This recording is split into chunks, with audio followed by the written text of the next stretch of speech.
December 8, 1941, the U.S. entered the war seeking vengeance for Pearl Harbor. Within 6 months, battles began in the Pacific. In the Battle of Midway in June of 1942, the U.S. finally gained the initiative, costing the Japanese 4 of their 6 aircraft carriers and hundreds of experienced pilots. With this initiative in mind, Admiral Ernest J. King decided to start preparations for Operation Watchtower, the landing at Guadalcanal in the Solomon Islands. Taking place less than a month after Midway, Watchtower became known as Operation Shoestring since it was planned and put into action with so little time in order to keep that initiative. Ignoring the objections from other military personnel, Admiral King pushed forward. And on August 7th, the 1st Marine Division landed, surprising the Japanese, who put up little resistance at first. Within a day, the Marines captured Henderson Airfield, an important airfield whose location directly impacted sea lines between the U.S. and Australia.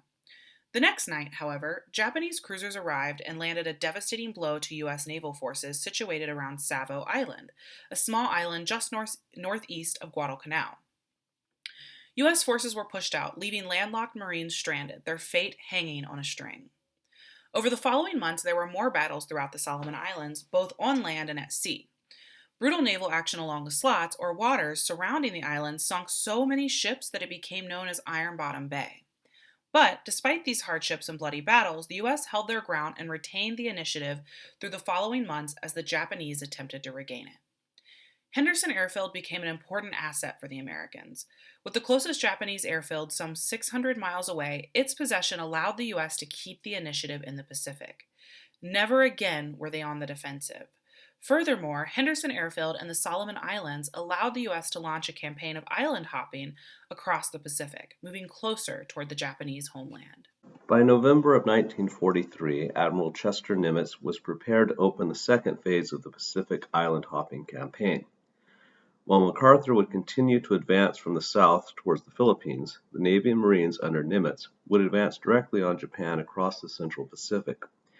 As can be seen from this map, this would involve a move first against the Gilbert Islands, followed by the Marshalls and the Marianas, and finally to the doorstep of Japan itself.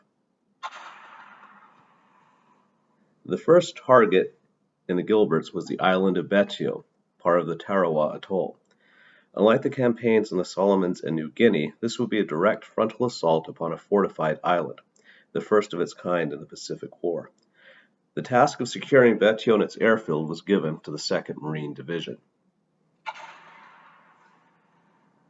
The initial assault on Tarawa was marked by a number of errors and miscalculations. As can be seen from this map, the approaches to Betio were blocked by a coral reef. U.S. commanders counted on a high tide that would cover the reef and allow landing craft to run all the way up to the beach.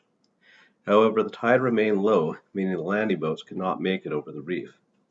As a result, the first waves of Marines had to wade some 800 yards in chest-deep water, all the while under enemy fire, to reach the beaches. Once ashore, the Marines found that the bombing raids and naval bombardment against Betio had been largely ineffective. In a scene repeated in future operations across the Central Pacific, Japanese soldiers emerged from their underground dugouts and reinforced pillboxes to pour a withering fire on the Marines. Of the 5,000 Marines who landed on the first day, 1,500 were killed or wounded. The Navy and Marines had planned on a relatively quick operation to secure Tarawa. Instead, it took 3 days of close-in combat to eliminate the Japanese defenders. Following a last desperate banzai charge by the Japanese, the island was finally declared secure on November 23rd. The Japanese had fought nearly to the last man, with only a dozen or so Japanese, out of a garrison of 5,000, taken prisoner. Marine casualties were more than 1,000 killed and 2,000 wounded. The loss of life at Tarawa came as a great shock to the American public. It also caused the Marines and Navy to rethink their tactics for assaulting heavily defended islands. As a result of lessons learned at Tarawa, future operations would involve a more tense and coordinated pre-invasion bombardment, better communication, and more specialized equipment such as amphibious tractors for getting over coral reefs. As we shall see, Tarawa was only a prelude to the gradually intensifying operations of the Central Pacific island hopping campaign. The Mariana Islands were a strategically important grouping of islands in the Pacific War. By capturing them, the American forces would be able to launch bombing raids on the Japanese mainland with the US B-29 bombers. According to Maudsley, they would also be able to use the islands as naval bases for surface ships and submarines. The Japanese were relying on cooperation between their land forces and naval forces in the Mariana Islands. When planes were diverted to another location, the Japanese were overwhelmed by the American forces and three of their carriers floated to the ocean floor. The Americans suffered very few losses in the campaign, while the Japanese suffered heavily. Again, as noted by Maudsley, the Japanese controlled most of the Marianas Islands before the war, so the Japanese population in the area was very high. When the Japanese forces on Saipan were defeated, civilians committed mass suicide by leaping off the cliffs. This defeat led to political turmoil within Japan, with Tojo resigning as prime minister. Some of the most deadly fightings the U.S. came across in World War II was on the tiny volcanic island of Iwo Jima. On February 19, 1945, approximately 70,000 Marines landed unopposed on the southeast beaches of the island under the shadow of Mount Suribachi. The island is only 4 miles long and 2 miles wide, but it housed 2 working airfields and 1 in construction on the northern end of the island. The American objective was to take the airfields to stop Japanese attacks launched from the island, as well as to use the airstrips for emergency landing areas for B-29s. The Navy bombarded the island for several days prior to the attack, but did little damage to the Japanese manpower. The Army had built an elaborate set of tunnels beneath the volcanic rock that protected them during the barrage. The Marines experienced a strange sensation landing on the island with no counterattack. As they had a hard time moving in the volcanic sand and rock, the Japanese waited until the Americans moved further inland, then attacked with the one aim of inflicting the maximum number of casualties as possible.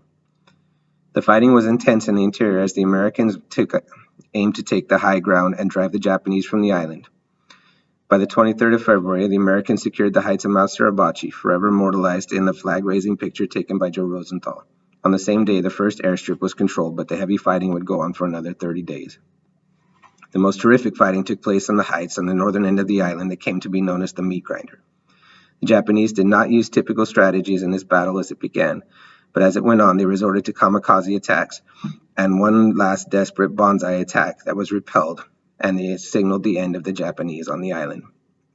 During the fighting, the Japanese were ordered to kill at least 10 Americans each before they were killed, and fight until the last man.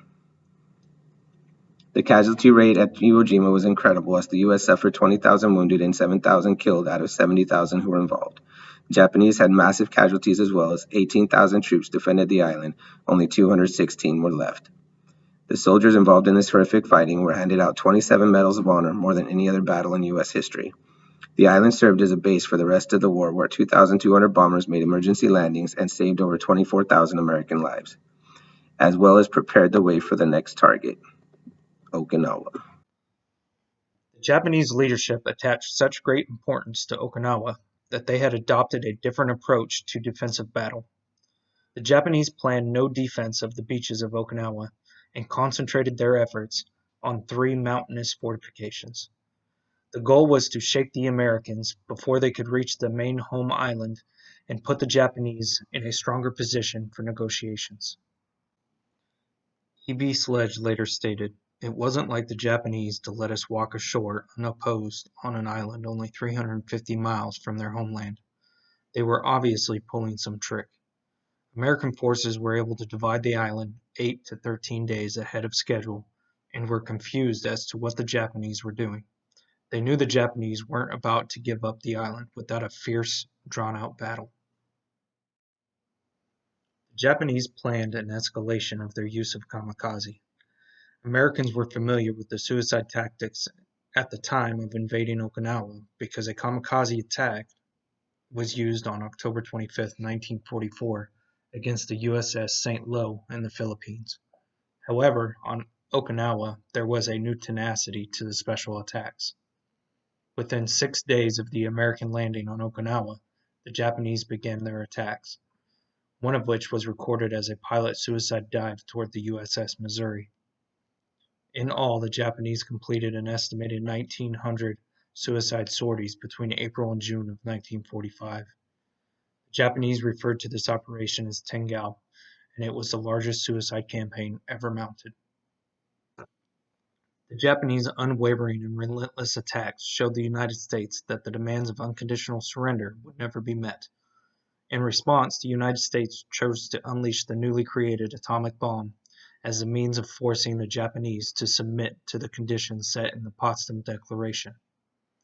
The first detonation site was Hiroshima on August 6, 1945, and after a refusal to surrender, the second bomb was released on Nagasaki August 9th. The level of destruction and death led the Japanese to surrender on August 10th and the United States to accept on August 12th. The official surrender and ceremony were held up September 2nd aboard the USS Missouri.